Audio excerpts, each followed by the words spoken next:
Phantom Blade Zero, Crimson Desert, Honor of Kings World, woohoo! The Gothic Remake, Digimon Story Time Stranger, Anno 117. I played these games and even more last week on Gamescom 2025. So in today's video, I'm going to recap all the games that I have tested last week on Gamescom and what I experienced so far, what I liked about these games, what my concerns are as well, and even share some gameplay footage. And that is not even it. In the next days, I'm going to release additional dedicated videos for some of these games, starting with Phantom Blade Zero, including more details, gameplay footage, and more proof that I will have a tough time sleeping in the next months, because there are some very good upcoming games. So if you want to support all the hard work that I put into my videos, feel free to leave a like, and also sub to the channel, and maybe even leave a comment, because that would boost the algorithm and really help me growing my channel. So without further ado, let's jump right in with the list of all the games that I got to play on Gamescom 2025. Starting with the first one, which was Phantom Blade Zero. And let me tell you guys, this is it. This is truly peak gaming. And when I first saw a trailer for this game, I was pretty sure that this was just some rendered combat and too good to be true. Well, in fact, it is real. And if you ever had a moment where you wake up and realize it's Saturday and not Monday, and you buy a new 100 inches TV and you peel off the plastic foil just perfectly, and you scratch your lottery ticket and you realize that you won more than just $2, the game feels just like that. As you guys know, I love wuxia games and Chinese themed games, and I love good action combat as well. And Phantom Blade Zero is all of that combined perfectly. It's an action RPG that has some Souls elements to it in a wuxia setting, with probably the best, most satisfying action combat I have ever played, and absolutely loved it. I gotta say, no Souls-like action RPG comes even close for me. Not even Kazan, nothing. Beyond the smooth combat, the weapons felt amazing, and in the demo I had 8 main weapons and 3 side weapons, and the devs already confirmed that in the final version of the game they will have more than 30 main weapons and more than 20 side weapons, each with a very unique fighting style. And this is insane. And what I loved most about the game is the fact that you can be offensive and defensive at the same time, which means that you can always dodge and parry and block within a combo, and even keep the combo up and going afterwards, which honestly just felt like playing a movie. And I gotta be honest, I don't even have concerns for the game, honestly, besides a potential lack of content or optimization issues, but I'm 95% certain that this game will be a must-buy. The good thing is I have over 90 minutes of self-recorded gameplay,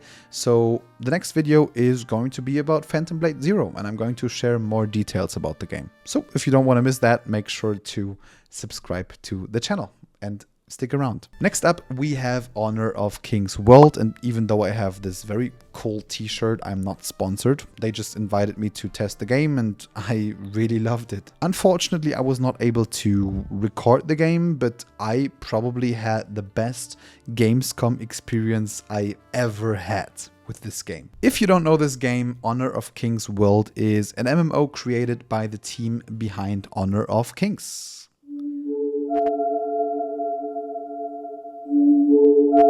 which was one of the most successful mobile MOBAs in the entire world. Honor of Kings World basically combines a anime wuxia styled game world with a DMC-like combat system that mixes 2 different fighting styles with 8 different weapons in total, and also character swapping, perfect dodges, parries, and more, which allows for a very unique and combo-heavy playstyle while still maintaining a role system, like with support abilities as well, which are specifically important for like the endgame experiences with raids and boss challenges and stuff like that. And I gotta say that I got to play 2 boss challenges and 2 raids, and all of that just felt absolutely amazing. Especially the combat was extremely enjoyable and responsive, especially with the perfect dodges. If you perfect dodge an ability, you can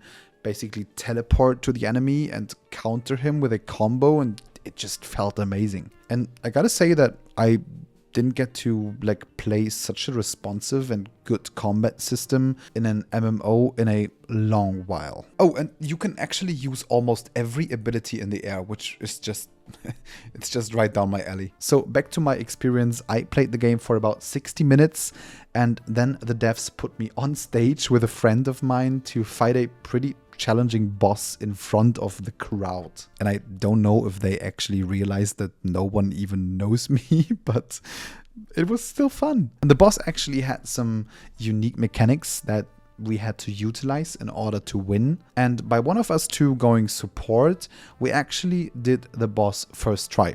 We actually just had one try, but we nailed it, which felt absolutely amazing.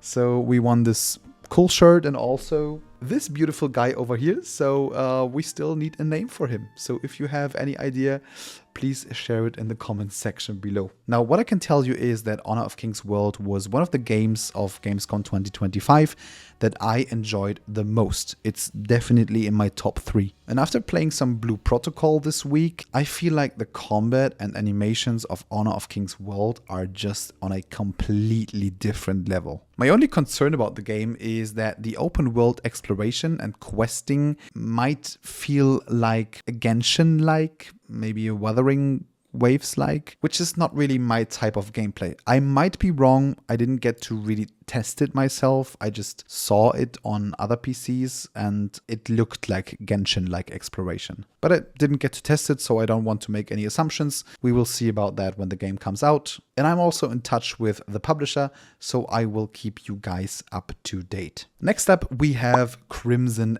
Desert. And oh boy, where should I start? If you don't know this game, it's the next upcoming AAA game by Pearl Abyss, which is the publisher, like the developer behind the MMORPG Black Desert. And while Crimson Desert was supposed to be an hybrid MMO, they decided to scrap the MMO part, which I am personally really sad about. And instead they focused on creating a massive open world single player action RPG. And I have to admit that from what I have played so far, it felt overwhelmingly well made. Animations, graphics, sound, combat, complexity, everything was on a very high level of production, like very high level. And it felt like I could almost do anything in this game, like even dragon riding, using magic, whatever. I really had a blast playing the game with all the things that I was able to do.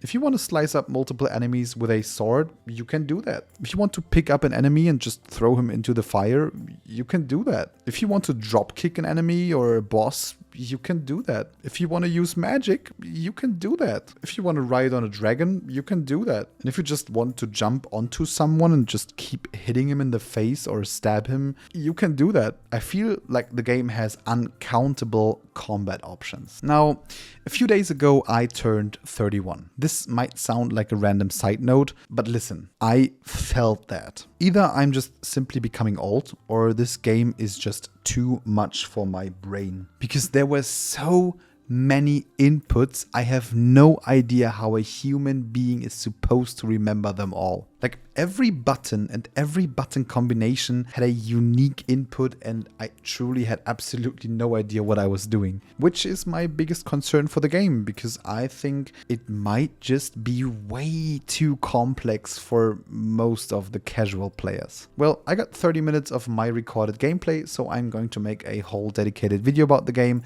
If you don't want to miss that, make sure to stick around. Another game that I was able to test was Anno 117. Now, I don't really know a lot about strategy games because I am just horrible in these games. I mean, I got absolutely annihilated by the easiest difficulty bots in Age of Empires, so...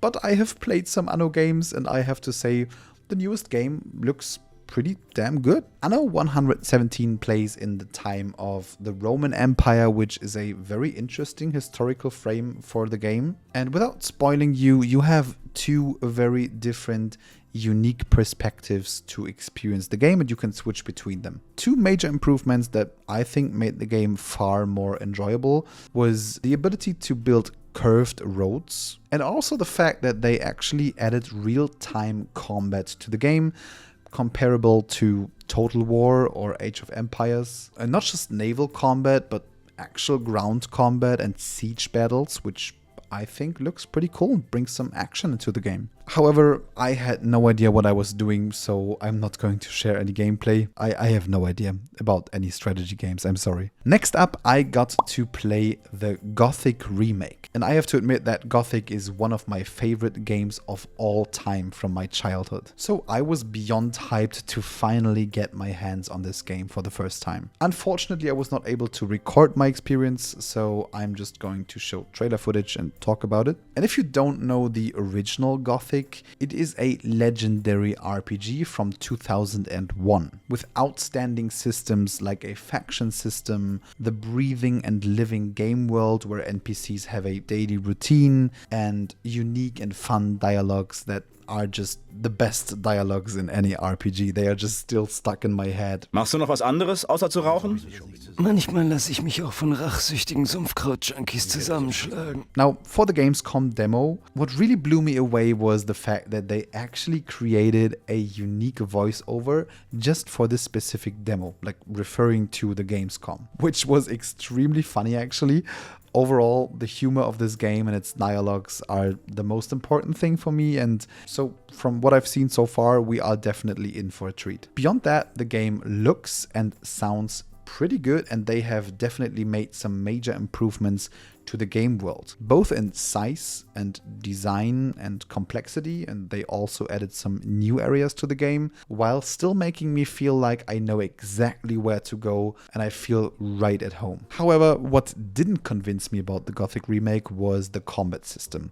I know they wanted to recreate the feel of the original Gothic, and also the fact that the character has no idea how to use a weapon at the beginning and gets more comfortable with weapons. I get that, but I still think that it felt a bit too clunky and also kind of frustrating. And beyond that, it just took me like 2 minutes to find the first few bugs, which was giving me a negative feeling about the game. So while I can't wait to relive my good old time with Gothic from my childhood, I still hope that they take enough time to make this game as good and as stable as possible. Another game that I was able to play on Gamescom was Arknights Endfield. Unfortunately, I don't have captured material, but I have some over-the-shoulder recordings and I can show some trailers as well. Arknights Endfield combines the concept of a single-player anime-styled action story RPG where you control multiple characters that are on the field and fighting at the same time, with open-world exploration and also some base-building elements that can be compared to games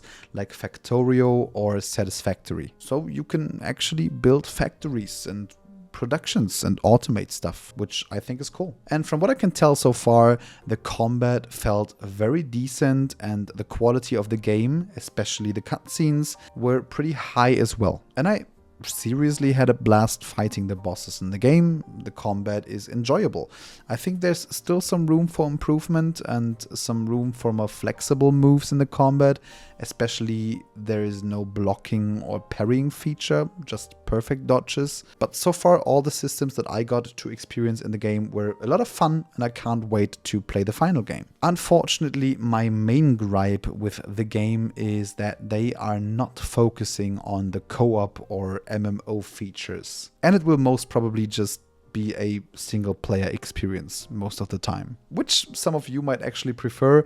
I like playing games with my friends, so for me it's sad news, but for some of you that might not even make a difference. However, I gotta say, I can't wait to play a game that combines anime action RPG combat with Factorio systems that I love as well. It's like combining cheese with cheese, like double cheese. Next up, I got to experience some live gameplay of Blood of the Dawnwalker. If you don't know this game, it is a open world RPG created by some former devs of The Witcher, and I gotta say, you absolutely feel The Witcher DNA in this game. Basically, it's a story-driven RPG where you play a person who is a Dawnwalker, a person that is a human at daytime and can use magic spells in normal combat, and a vampire at night, which enhances his physical abilities and also offers him some vampire abilities as well, like teleporting or walking on walls and stuff like that. What truly amazed me was how the game utilized these two mechanics to allow many different approaches to solve quests, which ends in entirely different dialogues and moments that you get to experience. When I was watching the gameplay, I truly felt like similar to when I was watching The Witcher 3 showcase on Gamescom like a few years ago. It just had something very unique to it. And they even put us in a small cathedral for that presentation, which added to this overall atmosphere, and it was extremely cool actually. Now, I still see some potential issues with the game. The first one is that the story is like basically connected to a countdown. So you have 30 days to save your family, and the countdown is not going down in real time, but there are a few things in the game, like certain dialogue options, certain quests, certain things that you do that move the time forward if you decide to do them. That is especially a problem if you are someone who enjoys playing as the vampire the most, because if you want to play as a vampire, you would have to get the day over as quickly as possible, but try to stay in the nighttime as much as possible, which would require you to do all the non-timed stuff at night and all the timed stuff at day. But ultimately it means that you are not able to freely control time, and you're not able to freely control when you get to play as a vampire. And instead you have to accept that you will have to adjust your playstyle to this time window, because wasting time by getting days over as quickly as possible might potentially mess up your save game and will make you restart the game because you are too close to the time limit. I don't know. It might put you in a bad spot. So I think the system has some risk to it, and I would love more flexibility to do as much as a vampire as possible. Another game that I was able to play was Digimon Story Time Stranger. And I gotta tell you, I am beyond hyped for this game, because we are living in a time where Digimon games have far higher quality than Pokemon games, and honestly, I love it. I've always been a huge Digimon fan, so no bad feelings about this. Digimon Story Time Stranger will be an open world Digimon game with turn-based combat where you can collect and play almost any Digimon that ever existed, and I can't wait. The game world, cutscenes and story elements and the game graphics were pretty good, and probably the best that we got for a Digimon game so far. What's also pretty damn cool is the fact that you can ride almost on any Digimon, and each of them has a unique animated attack and combat, which I think is pretty cool. The combat has also been improved compared to the past Digimon games, and now I can say it's definitely more complex and more fun to play, especially the new big boss fights that have specific mechanics for you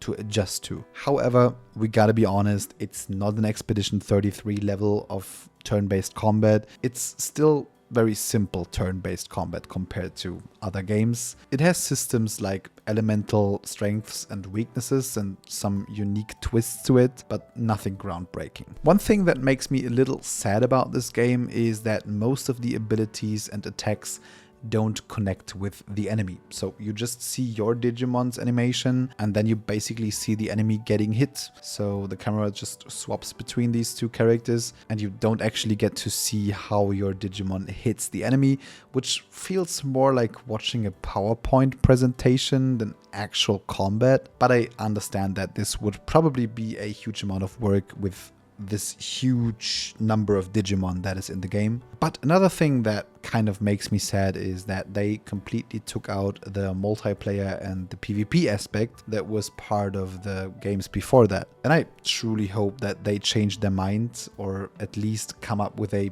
PvP DLC or something like that. Because if you're done with the story and you love this Digimon game and you don't have any other good Digimon games to play, what else do you want to do? Overall though, Digimon Story Time Stranger is one of the games that I'm most looking forward to this year, and I can't wait to play the probably best Digimon game that we ever got so far. Next up, I got to experience the upcoming anime fighting game My Hero Academia All's Justice. Now, I can't really say much about this game because unfortunately I was not able to record it, and also I just got about 15 minutes of playtime, but I still quickly want to sum up my experience. So, All's Justice is going to be another fighting game by Bandai Namco in the world of My Hero Academia. That simply follows the anime fighting game formula that Bandai Namco tends to create, and in each fight you basically have 3 characters in your team fighting against 3 other characters in the enemy team, and you can combine heroes and villains in the same team. The combat felt pretty solid so far.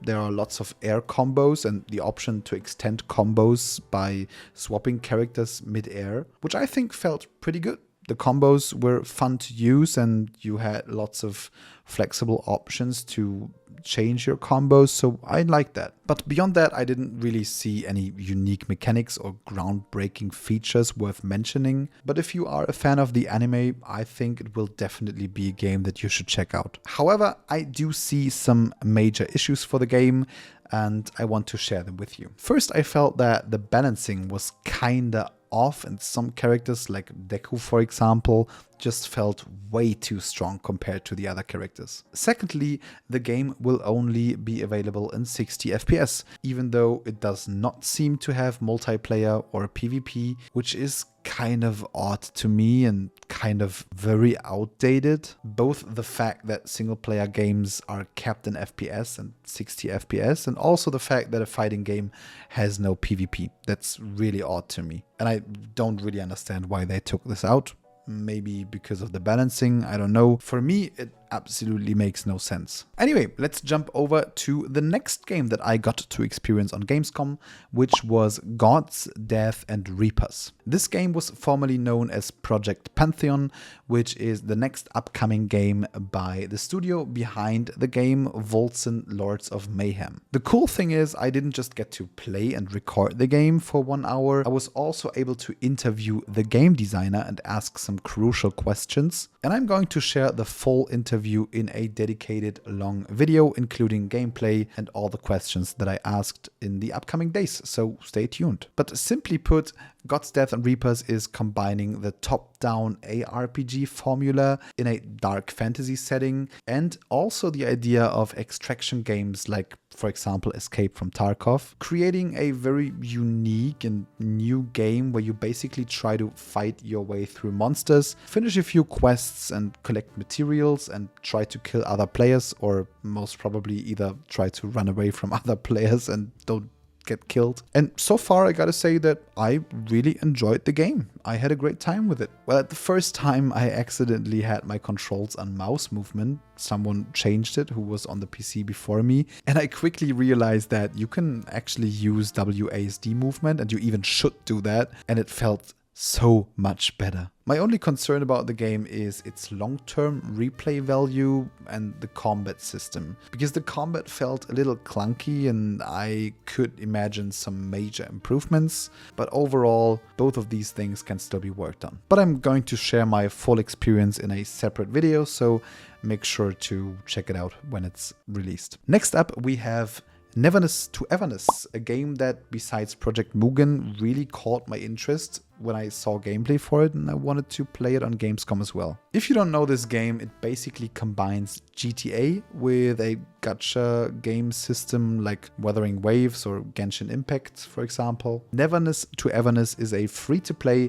anime-styled urban open-world action RPG set in a world where humans coexist with supernatural anomalies. And your job is basically to investigate these anomalies and use their power against them. So the game offers combat combined with exploration and even customizing vehicles, car races, home decoration, all of that combined with a gacha character pull system, which is probably not for everyone, but I was looking forward to a game that combines anime with GTA. I think it looks interesting. And the time that I spent in the game world was pretty good. The game world looks great and very unique, and it was fun to spend time in it. The gameplay and combat was really decent, very smooth and close to the level of Wuthering Waves. However, I do have to say that the combat has nothing unique to it. It's just simple gacha combat, and I don't think it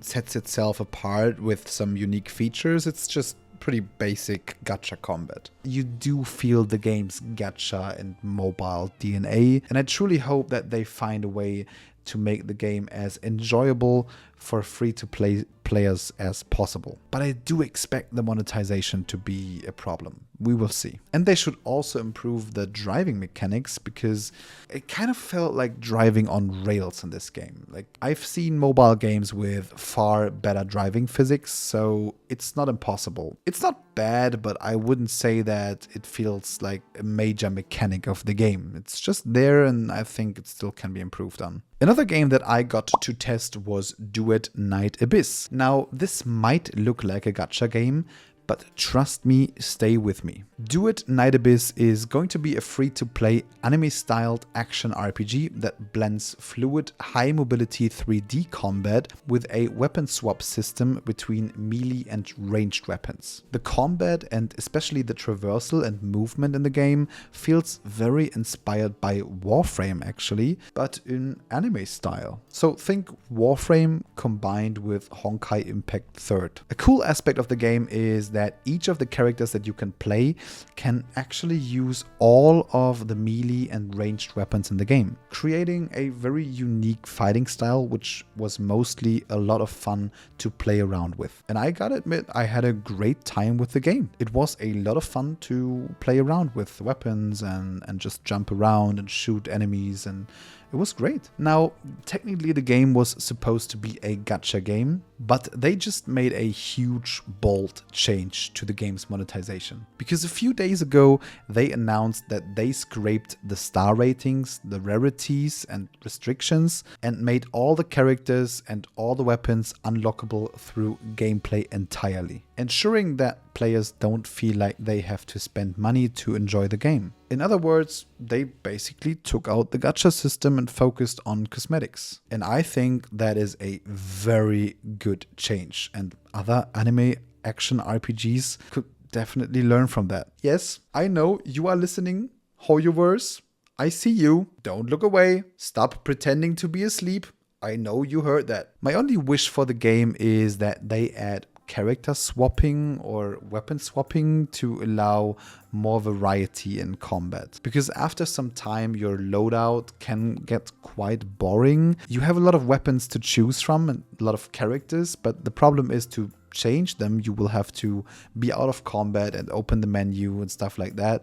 So a quick swap option mid-fight would be pretty cool. And also, I hope that there's a lot of co-op and multiplayer stuff to do, because that is just what I love in games, so please. And last up, I got to test the new housing feature of World of Warcraft's upcoming expansion, Midnight. And as you might have heard in my last video already, yes, I started playing World of Warcraft a few weeks ago, and I'm going to create a dedicated video just on that topic. I don't think I have to introduce World of Warcraft to you guys, so Activision Blizzard invited me to test out and also record their new housing feature of the upcoming expansion Midnight, which many players requested for years, if not even decades. And from what I can tell so far is that the housing feature is amazing. Like, they really went the extra mile to create something very unique, allowing you not just to add furniture to your room or change the floor or the wall designs, but also actually completely change the whole setup of the building, adding new rooms or even new floors or new levels. And the technical stability of all of that seems amazing, and the actual limit of furniture that you can put in your house is insanely high. I had a blast decorating my house, even though I'm extremely bad at this. I tried my best. The only sad part is that the housing feature seems to be instanced, so you will be able to invite your friends to your like plot, but people won't be able to see your plot or your house in the game world. But I think that is okay. Probably hard to realize in World of Warcraft. Another cool thing is though that beyond your house, it even seems that you have a huge plot outside of your home to decorate as well, like a huge garden, which was unfortunately not available in the demo. I couldn't check it out, but it seems that you even have options to free build in your garden, which means that according to Blizzard, people came up with some crazy build ideas like a Super Mario jumping puzzle and stuff like that. So some testers had some crazy concepts. The biggest plus about the housing system is the fact that it may add schematics or even finished furniture to the loot pool of the whole game's content, or even to the crafting system, which would make rerunning content or getting into crafting even more appealing. But that's about it, and about Gamescom 2025 and everything that I got to play. And I gotta say that I'm looking forward to some of these games, especially Phantom Blade Zero, Honor of Kings World, and Crimson Desert, and also Digimon. These games truly blew my mind, and I can't wait to no-life the hell out of these games. So I'm really curious, what do you think? Did any of these games sound interesting to you, and do you want to play them or try them by yourself? Or did you miss any other games that might have been on Gamescom and I didn't get to check them out? Share that in the comment section below. I always love reading your comments, and I always try to answer them all. And also try to stay tuned about the dedicated videos that I'm going to make about a few of these games. So make sure to subscribe to the channel and keep an eye on the new videos that I'm going to upload in the next days. Now, if you are looking for a game that you might have never heard of, I made a video about my top 10 upcoming games that you might have never heard of. So maybe check that video out. It was a lot of work. It's a good video, I think. So maybe if you have time, check it out. If you don't have time, thanks for watching this video, and I see you in the next one. Bye bye.